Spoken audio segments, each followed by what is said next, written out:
नमस्कार। आप सुन रहे हैं स्टाइलो न्यूज इंटेलिजेंस अपडेट। आज तारीख है 23 फरवरी 2026। ये इंटेलिजेंस ब्रीफिंग प्रोवेव एआई की तरफ से है, जो स्टाइलो इंटेल ऑप्स और स्टाइलो न्यूज प्लेटफॉर्म के डेवलपर हैं। और ये सारी जानकारी स्टाइलो न्यूज के AI powered open source intelligence platform से ही ली गई है। 23 फरवरी 2026। मिडल ईस्ट आज एक ऐसे मोड़ पर खड़ा है जहां शांति बहुत ही नाजुक दौर से गुजर रही है। पिछले 2 हफ्तों से हमारी नज़रें गाज़ा पट्टी पर टिकी हुई हैं, क्योंकि यहाँ के हालात एक बड़े टकराव का रूप ले सकते हैं। तो सबसे पहले बात करते हैं उस सीज़ फायर की जो तनाव में है। अक्टूबर 2025 में जो युद्ध विराम हुआ था, वो अब कह सकते हैं कि सिर्फ नाम का रह गया है। दोनों ही तरफ से इसके उल्लंघन की गंभीर खबरें आ रही हैं।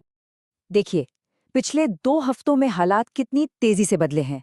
4 फरवरी को नेतन्याहू ने गाजा में फिलिस्तीनी अथॉरिटी की भूमिका को फिर से खारिज कर दिया।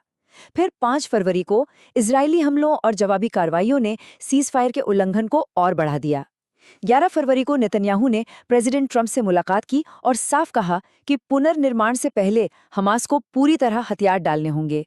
और आखिरकार 17 फरवरी को इजराइल ने हमास को 60 दिनों का अल्टीमेटम दे दिया। तो इस पूरे संघर्ष की जड़ में एक बुनियादी गतिरोध है।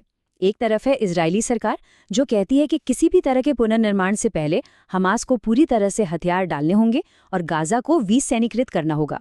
और दूसरी तरफ है हमास, जो निरस्त्रीकरण की सभी मांगों को सिरे से खारिज करता है। उनका कहना है कि गाजा के भविष्य पर कोई भी बातचीत तभी होगी जब इजरायली नाकेबंदी खत्म हो। अब इस बढ़ते तनाव के बीच दुनिया भर में कूटनीति भी तेज हो गई है, लेकिन एक आम सहमति बनाना वो अभी भी मुश्किल बना हुआ है। ये राजनयिक कोशिशें सिर्फ एक जगह तक सीमित नहीं रहीं। वॉशिंगटन डीसी से लेकर काहिरा, दोहा और खुद गाजा पट्टी तक हर जगह उच्च स्तरीय बैठकें और मध्यस्थता की कोशिशें हुई हैं। ये दिखाता है कि इस संकट का असर पूरी दुनिया पर पड़ रहा है। तो दुनिया के बड़े देश और संगठन इस पर कैसे प्रतिक्रिया दे रहे हैं? यूनाइटेड नेशंस, वो अमेरिका की शांति योजना का समर्थन कर रहा है और मानवीय सहायता पर जोर दे रहा है। यूरोपियन यूनियन ने बोर्ड ऑफ पीस में पूरी तरह शामिल होने से मना कर दिया है और मानवीय मिशनों पर ही अपना ध्यान केंद्रित रखा है। वहीं अरब देश, खासकर मिस्र, सैन्य तनाव को रोकने और कूटनीतिक हल निकालने की पूरी कोशिश कर रहे हैं। और फिर इस गतिरोध का नतीजा एक ऐसे अल्टीमेटम के रूप में सामने आया जिसने पूरी दुनिया को हरकत में ला दिया। और इसी के जवाब में 17 अरब डॉलर की एक बड़ी पहल हुई। 17 फरवरी को खबर आई कि इजराइल ने 60 दिन का अल्टीमेटम दिया है। साफ साफ कह दिया गया, या तो हमास हथियार डाले या फिर एक बड़े सैन्य ऑपरेशन के लिए तैयार रहे। इस अल्टीमेटम ने हमास और पूरी दुनिया के लिए हालात को बहुत गंभीर बना दिया। इसी के जवाब में ठीक 2 दिन बाद 19 फरवरी को अमेरिकी राष्ट्रपति डोनाल्ड ट्रंप ने वॉशिंगटन में बोर्ड ऑफ पीस की पहली बैठक बुलाई। मकसद साफ था, इस संकट से निपटने के लिए एक अंतर्राष्ट्रीय गठबंधन तैयार करना। और इस बैठक का नतीजा क्या निकला? गाजा के पुनर्निर्माण और स्थिरता के लिए 17 अरब डॉलर से भी ज्यादा की मदद का वादा।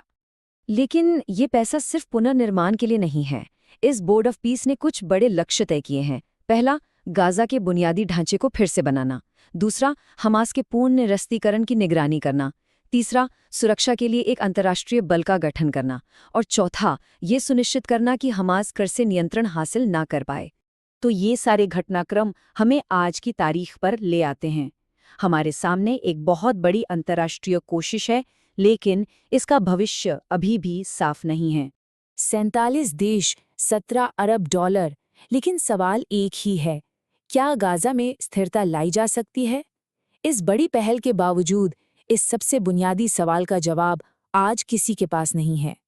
इस योजना की चुनौतियां क्या हैं, कौन-कौन से हितधारक इसमें शामिल हैं और इसके क्या नतीजे हो सकते हैं, इन सब पर गहराई से विश्लेषण के लिए आप हमारा पूरा स्टाइलो न्यूज़ इंटेलिजेंस अपडेट सुन सकते हैं।